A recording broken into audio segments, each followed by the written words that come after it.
When Ukraine appears in the news, the images are usually the same: front lines, destruction, and geopolitics.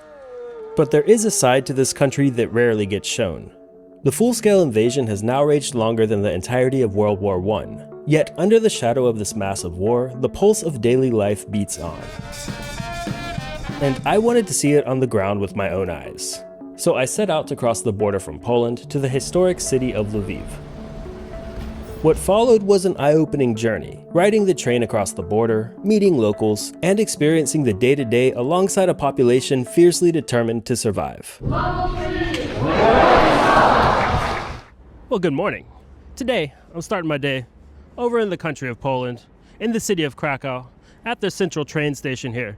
Because today, I'm going to be taking a train over to the Polish-Ukrainian border city of Przemyśl, and then taking a train onwards into Ukraine, to the city of Lviv. But it turned out getting a direct ticket into Ukraine wasn't that simple. When I went to the ticket office a day earlier, I discovered that splitting the journey in two was my only real option. There's only 2 trains to Ukraine, you're saying? The intercity is 2 trains. Otherwise it's very slow, or? The Ukrainian train is 149, it's only sleeping car. Is it possible to book the ticket from here, stay overnight in Przemyśl?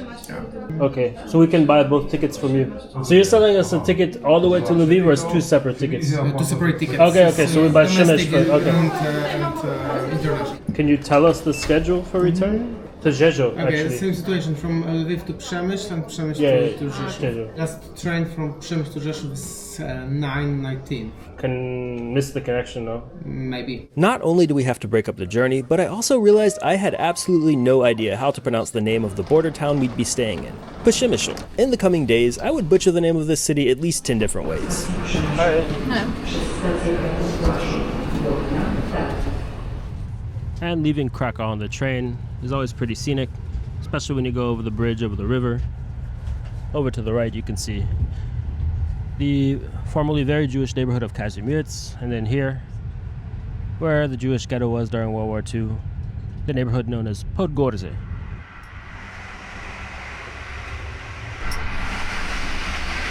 And you can see there's also this type of seating in second class here. But walking around on the train, I realized I had not brought my ticket with me. Sorry, just trying to go to the back of the train. The ticket, please. No, ticket is at the seat. I'm in car 15. I just want to see the back of the train. Luckily, the ticket checker didn't give me a hard time. And in these older Polish trains, you can go to the back and get a pretty cool view of what you've passed already. And one thing that's really lovely about most of these longer icy Polish trains is they almost always have a dining car. I won't eat anything, but the dining is known to be pretty good on these Polish trains. Otherwise, right now I'm just walking through the first class cabin, which does look totally empty. And I've got to say, the second class cabin is also mostly empty right now. I guess it's probably not the most popular way to be going towards Ukraine, given the current situation. And taking these kind of train routes over here, so taking the train from Krakow to Lviv with a stop in Przemyśl means going through the old Habsburg Empire, or some important cities of that empire. Of course, borders and even the populations of each city have changed a lot in the past 100 years, even the past 50 years. But as a result, all 3 of those cities have a lot in common. And in fact, they must have so much in common that this town that I'm headed to, Przemyśl, actually has the nickname of Little Lviv. And on top of that, Przemyśl has become a place of refuge for many Ukrainians. But coming in, it is my first time here. It's actually a pretty impressive place to take the train into. All these older pretty buildings. So Przemyśl, or the Little Lviv, that's easier for me to pronounce. What's it like here?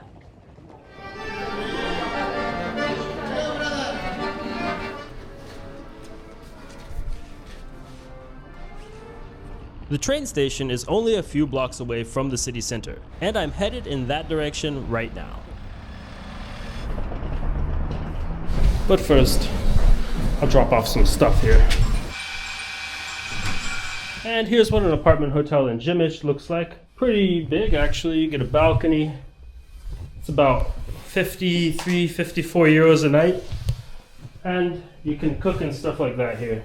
The main attraction or reason that I'm staying here, I should say, is that it's right next to the train and also the bus station right over there. But I'll be going with the train. So it's just a 6-minute walk for me tomorrow morning to cross the border into Ukraine.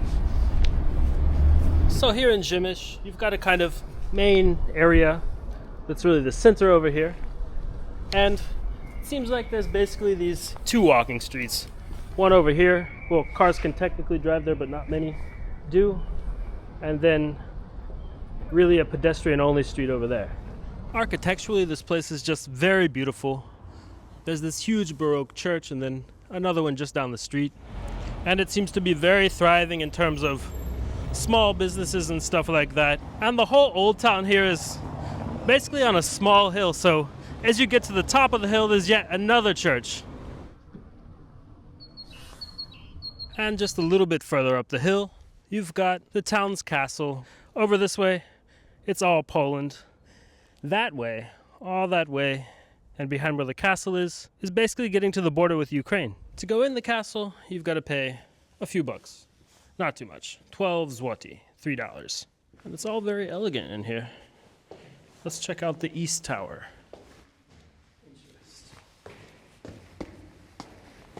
Seem to be replicas of how people dressed a while ago. And I guess some of the land you see here is actually Ukraine. Castle and views of Przemyśl. Back over to the view towards Ukraine. And in true luck with this weather, I've been traveling in Poland now for, I guess this is the 4th day. And it's been sunny almost the whole time like this. You can see there's still snow on the ground down there, but I guess that won't last long with all of this sun. Galeria Lapidarium. And coincidentally, the paintings on display in this gallery here are from a Ukrainian painter.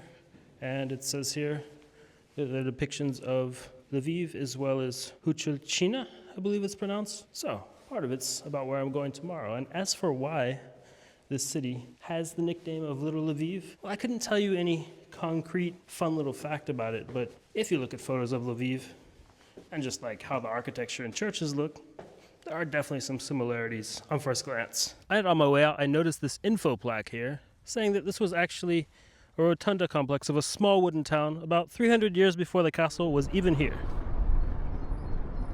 And now I'm back down the hill, with a few hours left over in the city before it's time to go to bed. Back in the market square and headed over to a restaurant. So it turned out the restaurant had quite the menu of different Polish specialties. To start, I went with one of Poland's legendary soups that's made out of fermented rye. It's called jurek. And then for the main course, I went with another Polish classic of pierogi. But by the time I'd finished my leisurely dining at the restaurant, it was already dark outside, and, well, Przemyśl is not really the most active place at night. There's a person here or there hanging around in the plaza and stuff like that, but it is pretty dead. And yet another sunny, warm day in Poland. But now I'm taking the short 6-minute walk over to the train station that way, where I'll be continuing my journey over to the Ukrainian city of Lviv.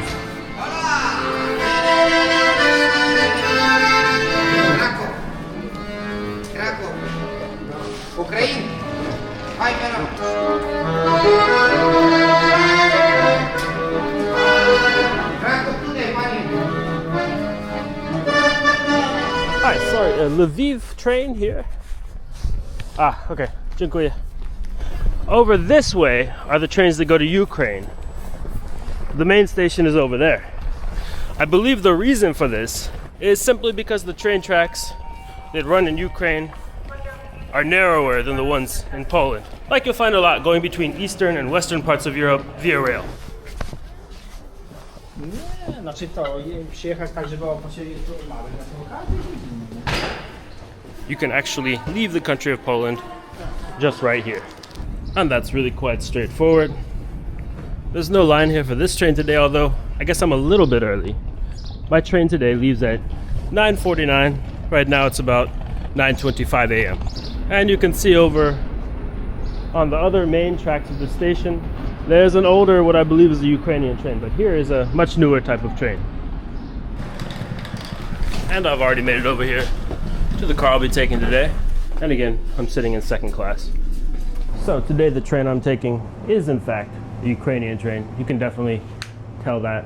I'm actually randomly in the dining car, which looks very attractive. You can see how the prices are in Ukrainian currency, and you can see these trains have been running for the entire duration of the full-scale invasion.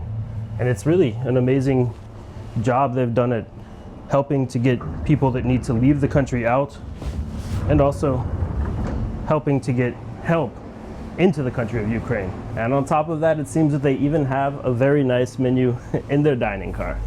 So we should be leaving here in just a few minutes, and then we can see what it's like taking the train over to Lviv.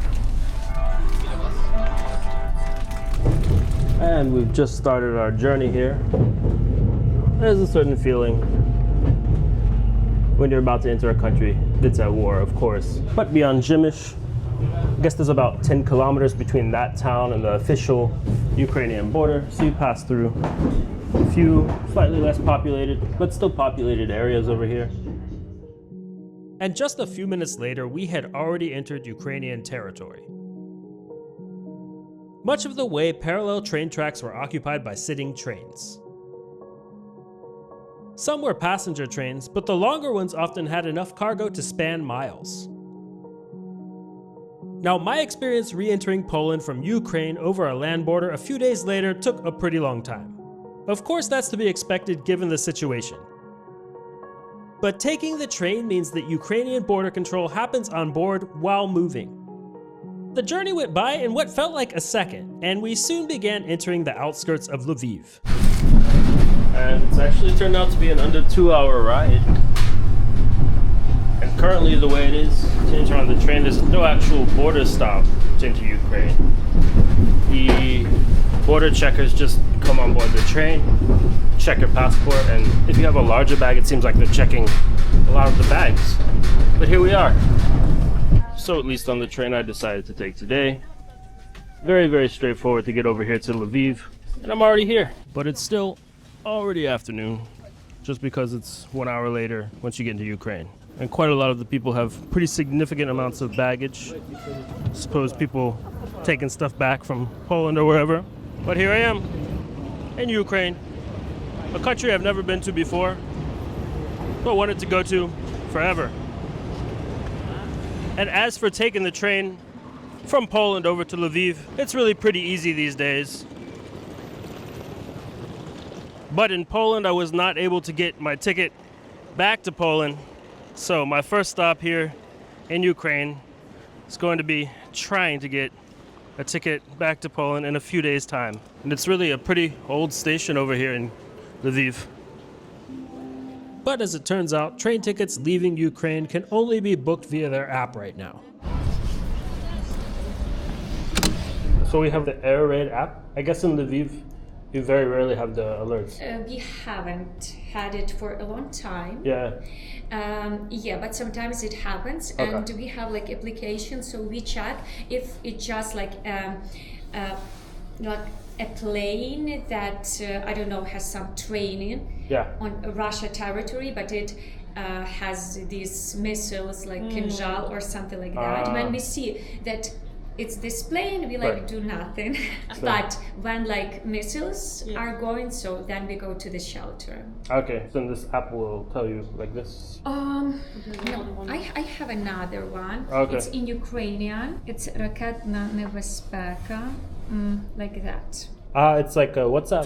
Telegram. So these exclamation points. When you see this MiG Yeah.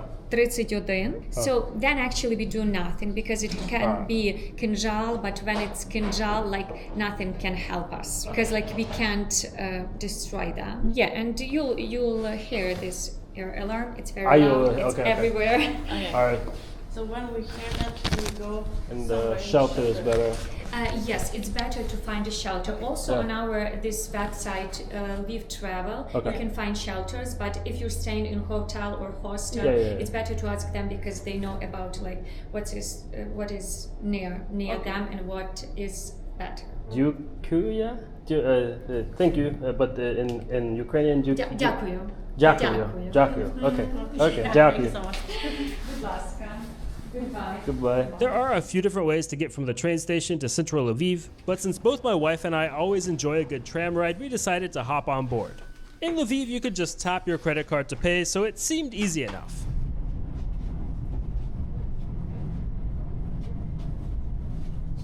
But as is common in many European countries, a ticket checker came on board to check everybody's tickets. When she came by to check our tickets, though, there seemed to be an issue. Хто? 1, 2, 3. Надо, значить, додавати не 3 попутника, а 2 попутника.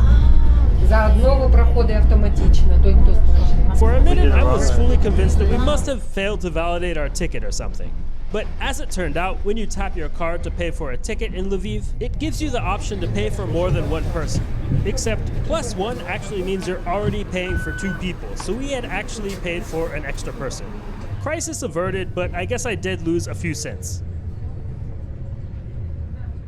As our journey kept up, we passed lively streets, marshrutkas, and I happened to notice that some of the labels in the tram were actually in the German language. But it's really just not that long of a ride to the city center, and soon enough we'd made it there.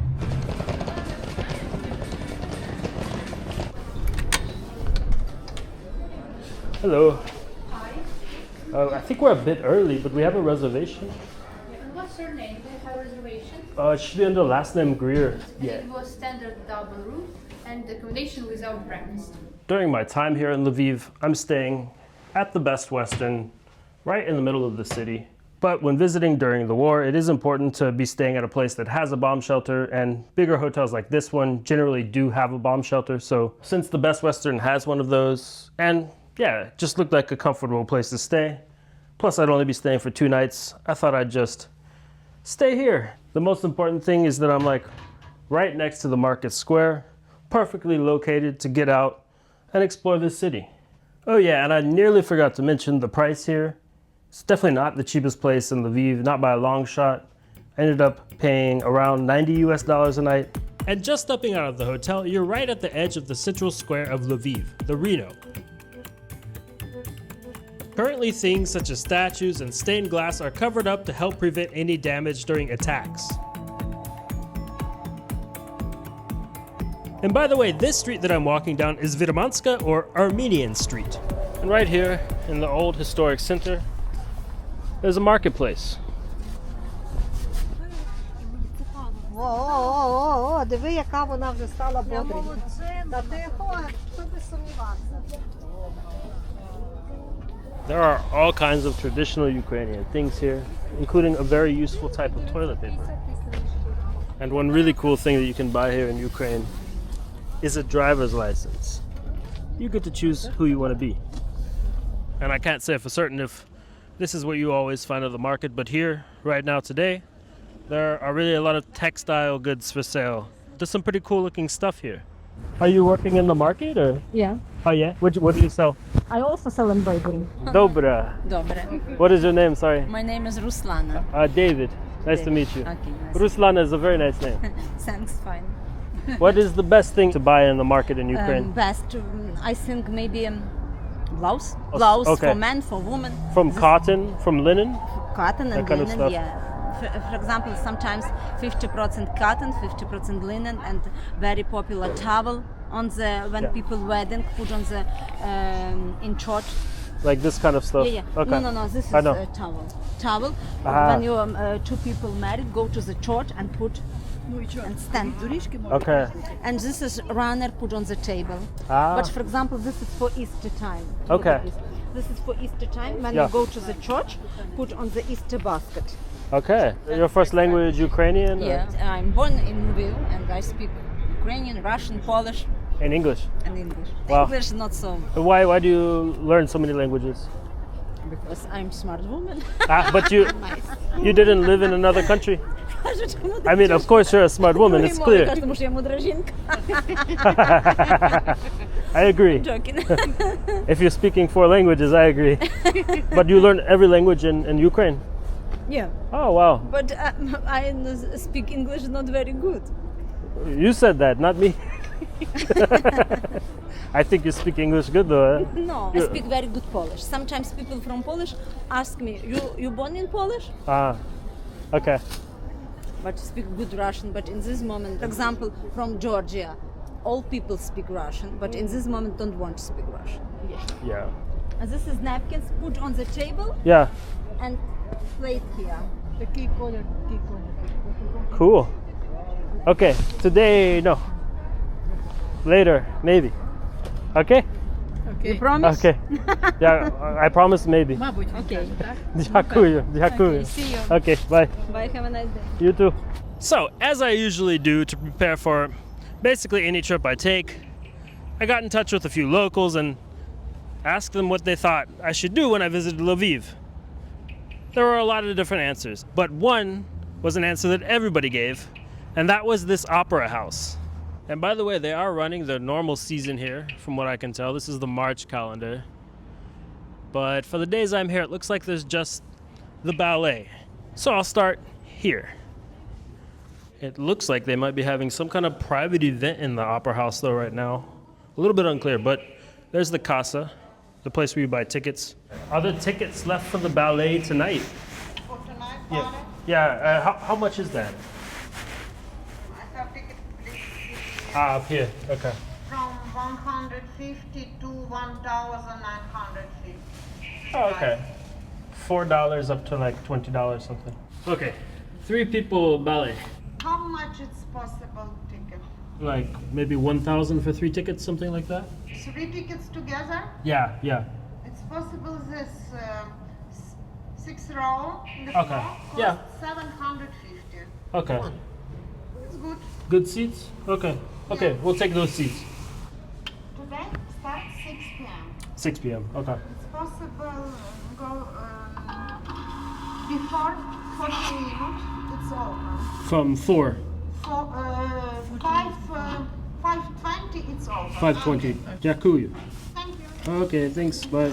So, you can visit, but it turns out the ballet they have seemed pretty interesting. It's based on a 1965 Ukrainian novel, but I happen to have a few hours before the ballet actually starts. And when the war here first broke out, a special cat cafe in Lviv just refused to close its doors at all. And it was just down the street from the opera house. So, let's see what the Lviv Cat Cafe is like. A visit is pretty straightforward. You just grab your preferred table, and you can either come to the cats or wait a few minutes until they come to you.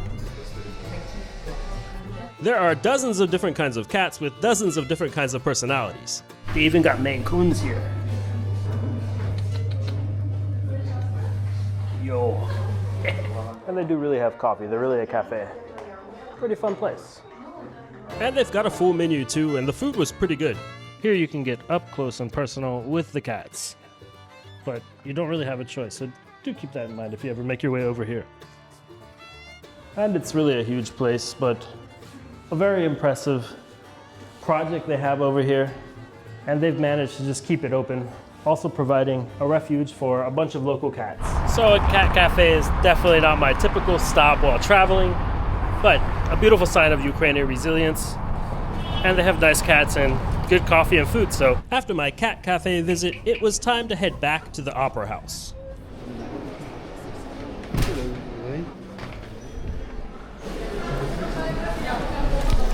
And it is ballet time. And you can see here, it is a very ornate ballet / opera hall. Really cool place. Obviously you can't film performances, but just the more reason for you to come here and visit yourself. And I managed to get it wrong earlier. It's not based on a book, but rather a Ukrainian film from 1965. The Shadows of Forgotten Ancestors. And not long after I got to my seat, the pre-ballet announcements started, including instructions on how to get to shelter in case of an air raid. If the air raid alert continues for less than an hour, we will continue the performance. Shortly after, the Ukrainian national anthem was played by the orchestra.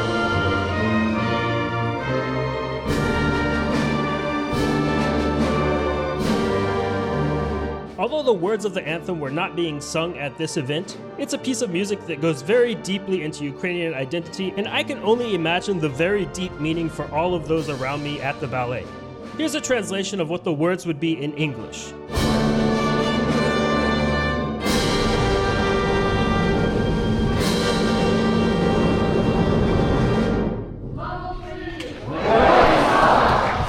The ballet ended up being a little over 2 hours long, and I made a point of checking out the front hall during the intermission.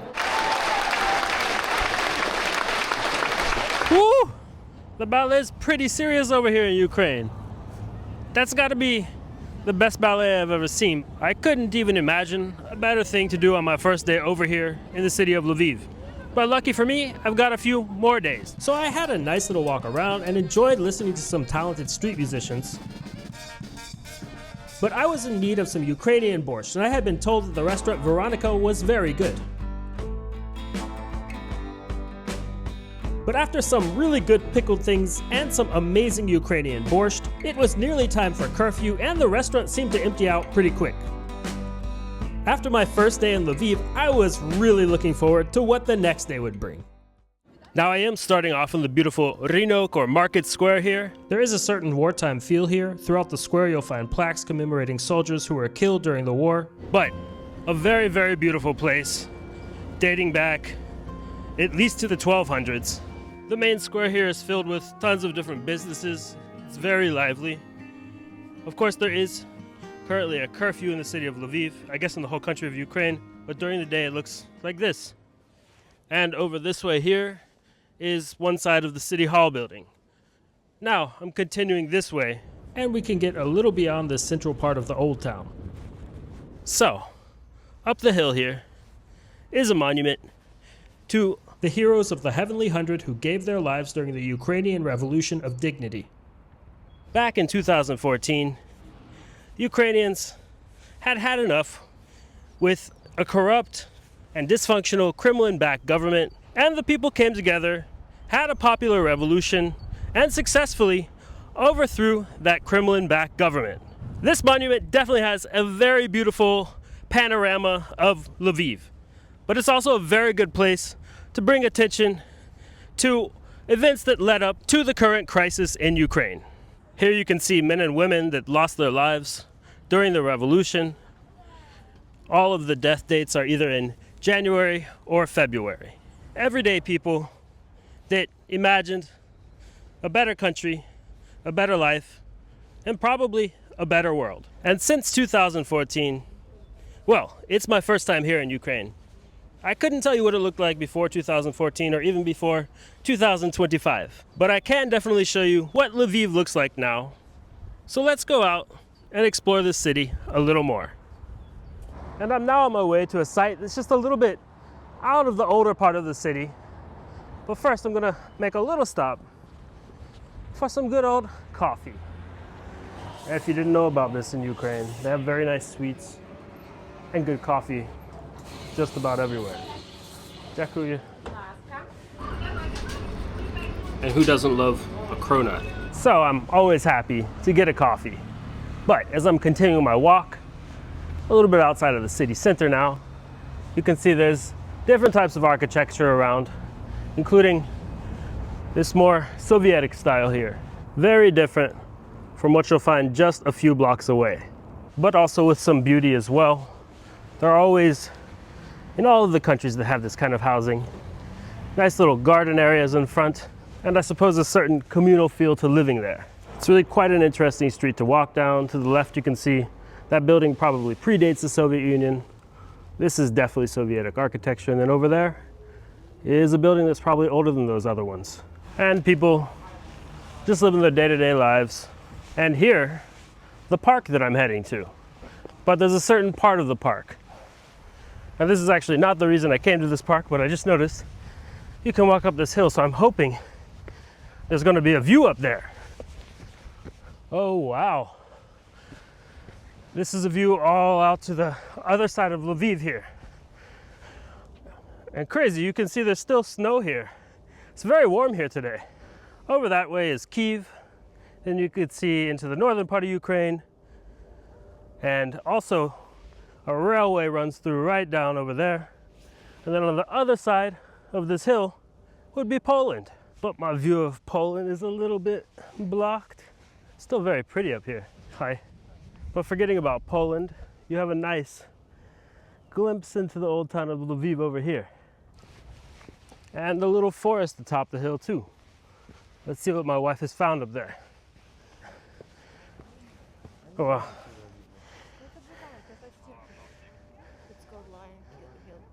Lions Hill, and a very sweeping view of the whole area. But again, this is not my final destination right now today. I'm headed back down to another part of the park. But first I do have to actually make my way back down here. It's a little bit steep, so these weren't really the ideal shoes for this. This side's better. So once I was back down the hill, I made my way to the other side of the park. A very nice walk through the forest over here in this park. But my reason for coming here is to go to this museum. And when it comes to paying for stuff in Ukraine, it seems like pretty much everything is digitalized, and even with the QR code where you can just pay for something like they had over at the desk. And they've got little stations like this, for example, for the tickets that I'm going to buy. If you want to pay with your credit card, you just use a machine. Very convenient. 3 tickets. Come, brother. I bought it right there. Yeah. Sorry. 3 people. Okay, thank you. So here you've basically got all the different ethnic regions. I think when you go in, it's the Lviv region where we are. There's the Boyko ethnic region, Podylia, Palkutia over there, Bukovina. I don't know that much about most of the ethnic regions of Ukraine, so I'm excited to learn something here. A Lvivian dog. Just kidding. Here's a pottery workshop, but actually it looks like this is actually being used by people to create pottery. Here's a nice old wooden church. We live in Germany. Germany? Yeah. And you from Lviv? Yes. Ah, okay. Yes. Okay. Yes. Very nice. This is old Ukrainian. Ah, old Ukrainian writing. Okay. What does it mean? Trinity. Trinity. Ah, Trinity, Holy Trinity. Okay. Orthodox religion. Orthodox. Okay. Orthodox. Yeah. Okay. This is church in 1820. from Stoyano village. Yeah. Adechy district, Lviv region. Lviv. Okay. Belhai. Ah, bell tower. Bell Tower. David. Roman. Дякую. Thank you. This is nice here. I actually found there's a map that shows you where each region is in the country of Ukraine. So Lviv, where I am here, and now where I'm walking, I'll be entering the Boyko ethnic region. Let's see what's in here. And somehow I'm finding myself in a different, I don't know, back in the Lviv region. Hello. Well, this place gives you a good idea of lots of different traditional stuff that you find in rural Ukraine. Well, in the Lviv region here, but I'm guessing the whole place is kind of like this. For sale. Souvenir. Souvenir, okay. Ah, nice. Традиційні капури. So I guess it's a little bit of an open air market, or places where local people come for business opportunities. Some nice music here.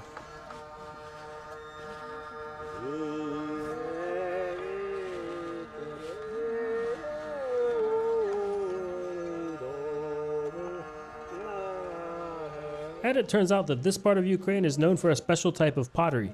Luckily, we ran into some English-speaking Ukrainians because otherwise we just would not have been able to understand the exhibitor. So yeah, this is the original color of this pottery. Ah, okay, and then it's painted black. It's not painted, воно не фарбовано, правда?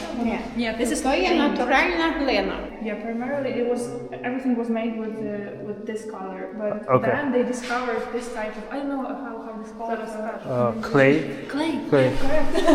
This is like Lviv style.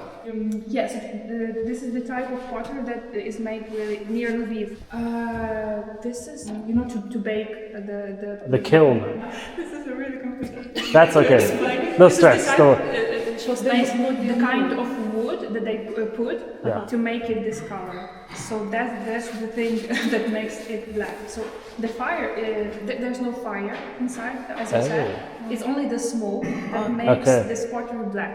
Oh, interesting. Yeah, so it's not a fire, it's a smoke. Is It's it- of a specific type of wood that is used for this pottery. Yeah, so if you break this pottery, you will see inside it's brown. Ah, okay. Don't break it though. It's bad luck. Are you learning this the first time as well? We were born here, but we didn't know the whole history of this. Okay. Yeah, so this is very interesting for us too. Cool. I'm learning some English word for pottery, so. Fine. Are you from Lviv? Oh, nice. You just learn English in school? Yeah, in school, university, everywhere. Wow, you're good at English. Sorry for making you translate so We'll much. have a great time here in Lviv, and we'll go next. Stay safe. Take care. And I'm not really sure how accurate this is, but somehow for me, a windmill like this is very emblematic of the country of Ukraine. But I think my time here is done. So let's head back and maybe track down some food. I'm getting pretty hungry. And to get around Lviv, there are a ton of modes of transport here. And you've got rideshare apps like Bolt and Uber. So we made our way back through the old town and its beautiful cobblestone streets. But we kept going, entering a part of the city I hadn't visited yet. And since you can actually eat in an old citadel here, I thought I'd take the ride across town to check that out. This is the Citadel Inn. It's a hotel and resort, but they've also got what's supposed to be one of the best restaurants in town. But the Citadel itself has a much darker history. During World War II, it was used by Nazi Germany as a prisoner of war camp. Today the site serves a very different purpose, overlooking a city that has endured yet another war in its modern history. The main restaurant happened to be closed for a special event, but we were able to eat dinner in the cigar lounge. They do some tasty Ukrainian classics. With a few hours before curfew, we made our way back to Lviv Old Town and took a walk down Armenian Street. There's a lot of nightlife in this part of the city, and this street in particular has a really nice vibe. Soon enough, the 12 p.m. curfew had nearly arrived. The next morning, I woke up hungry and made the short walk over to the Grand Café Leopolis. It's a historical-themed cafe in the same building as City Hall.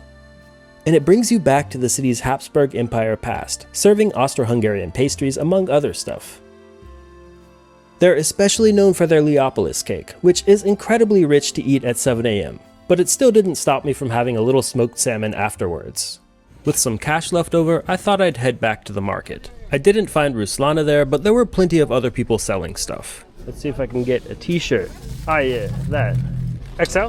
Yeah, perfect. For you? From me. It's not very big. It's small. This XL? Yes. Yeah. For a female maybe. No, for this lady. from Ukrainian. And this is stretch. Ні, це для мужчин, але це стрейч такий по фігурі. Вам треба кутон, так? Кутон. Look. Okay. And this very nice. Okay. I have extra large, I have large. Extra large. Look large. And this 48 large, look. Okay. That's this big. look. It's pretty big. And this large. Okay, this is a better t-shirt. And this yeah. large for you. And this material, this I think very it's nice. about right. Yeah, this is a good t-shirt. Подивіться на ту, подивіться на оту. Yeah, that's Look. This And better. This is better. I'll take this one. Okay, 350. 350. Thank you.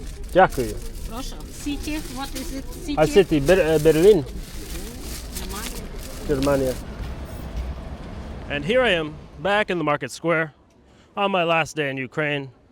And the sad truth for me is that I've got to leave here in just about an hour and head back over to the Polish border. I was fortunate enough to not have to experience any air raid or anything like that while I was here. And there's definitely a certain wartime feel to the place. But more than anything, this was an incredibly welcoming, beautiful place to visit that I recommend to just about anyone. Entering Ukraine on the train had been a breeze, but after many failed attempts to book train tickets back to Poland, it became clear that we needed to find another mode of transport. So we just took a taxi. As we made our way out of Lviv, the scenery changed from cobblestone to apartment block after apartment block.